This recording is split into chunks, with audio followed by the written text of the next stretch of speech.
Last Saturday, I went to the graveyard to visit my grandparents' graves. It was a nice day out. The sun was shining and the birds were tweeting. When I arrived at the graveyard, I parked my car and got out. Something big, dark, and humanoid was standing near one of the mausoleums. It was about 5 feet tall and looked like a giant shadowy figure. At first I thought it was a bear or a large dog, but when I got closer, I could see that it wasn't either. It didn't seem to be any kind of animal. There was no fur or feathers or scales anywhere, and yet it still moved like one. I walked to the area where my grandparents were buried. Its pale face and black eyes stared back at me accusingly. But every time I closed my eyes, I saw the creature from the graveyard. I knew I should call the police, but I was too afraid. Each step I took echoed loudly in the silence of the night. As I slowly opened the door, my blood ran cold. Its eyes glowed an eerie red in the darkness, and its mouth was twisted into a cruel smile. Standing on my doorstep was the creature from the graveyard. What if they didn't believe me? What if they thought I was crazy? I leaned against it, trying to catch my breath. I slowly climbed the attic stairs, each step creaking ominously. As I reached the top of the stairs, I heard a loud crash, followed by a guttural growl. I froze, my heart pounding in my chest. Whatever was up here was big and angry. What was this thing and what did it want? Was it here to kill me? The room was dusty and filled with cobwebs. I could barely make out the shapes of old furniture and boxes in the dim light. Suddenly I saw it. The creature was sitting in the corner, its eyes glowing red in the darkness. I knew I had to do something, but my fear was paralyzing me. He came and performed an exorcism, but it didn't do anything. The strange occurrences continued unabated. I couldn't take it anymore. I packed my things and left the house, never looking back. But every time I looked at the pendant, I was reminded of the terrifying ordeal I had endured. Some people might think it's all in my head, but I know what I experienced. I don't know what I was expecting, but it wasn't what I found. When I got there, I noticed something strange. A new headstone had been erected since my last visit. And how could I stop the prophecy from coming true? I don't have the answers, but I'm still searching for them. Because if I can't stop the prophecy, we all might suffer the consequences. I turned around to see a tall, thin man with a sharp nose and piercing eyes. The man chuckled, a low guttural sound that sent shivers down my spine. "I am the one who has been watching you," he said. "I am the one who sent the creature from the graveyard." He was dressed in black robes, and his face was obscured by the shadows of his hood. It was dark and imposing, and I couldn't help but feel a sense of dread as I approached it. No amount of therapy or medication is going to fix this. I need to find a way to break the curse before it consumes me. First, it was small things, like objects moving from one place to another or lights flickering on and off. Then the incidents started to escalate. Doors would slam shut on their own, windows would shatter, and I would hear footsteps in the attic above my head.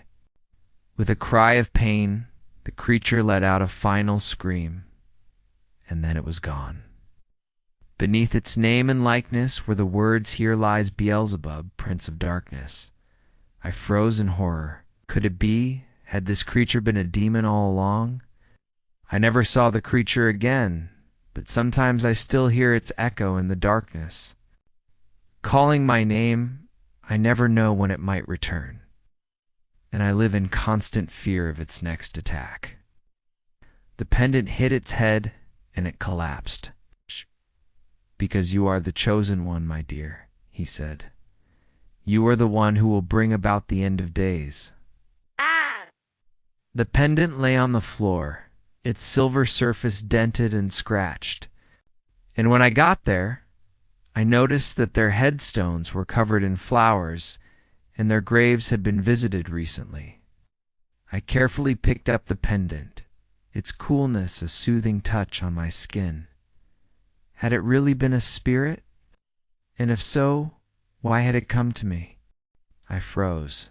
Could it be? Had the creature followed me home? My heart raced as I listened intently. Then I heard it again, 3 sharp knocks followed by a pause, and then 2 more knocks. I knew it wasn't the wind or the pipes, so one or something was outside my door. But as the days went by, it became clear that something else was happening here.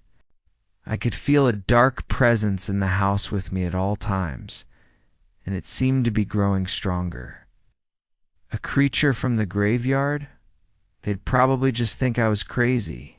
I decided to keep it to myself. I stepped out onto my porch, but it was nowhere to be seen. I scanned the darkness, my heart pounding in my chest. Where could it have gone? Had it really vanished into thin air? Every time I looked in the rearview mirror, I saw a dark shape in the distance following me. I froze, listening intently. Then I heard it again, slow, deliberate footsteps. Someone or something was up there. I knew I should call the police, but I was too afraid. What would I say that a monster was in my attic? They'd probably just take me away in a straitjacket. I tried to ignore it, but the longer it stayed behind me, the more nervous I became. It was an ancient artifact passed down in my family that was supposed to ward off evil spirits. I quickly slipped it around my neck and crossed myself. The pendant was cool to the touch, and I felt a sense of calm wash over me. Maybe this thing wasn't real. Maybe it was just a figment of my imagination. Finally, I turned around to confront whatever was out there, but there was nothing behind me. I let out a breath I hadn't realized I was holding and continued driving.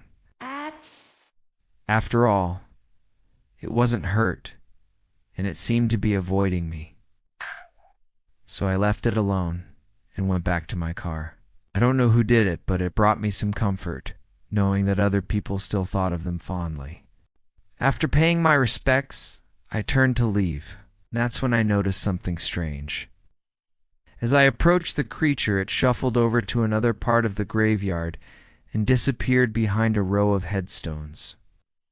Curiosity got the better of me, so I walked over to the headstones and peered around them to try and get a better look at whatever was hiding behind them.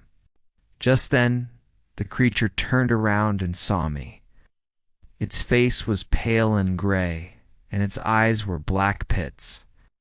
It opened its mouth to scream, but no sound came out. Then it vanished into thin air. I stood there, stunned for a moment, not knowing what to do next. Should I call the police? What would I even tell them? As I drove home, I couldn't shake the feeling that I was being watched. That night I couldn't sleep. I tossed and turned in bed trying to get comfortable. At around 3 a.m. I heard a knock on my door. With trembling hands, I got out of bed and crept towards the door.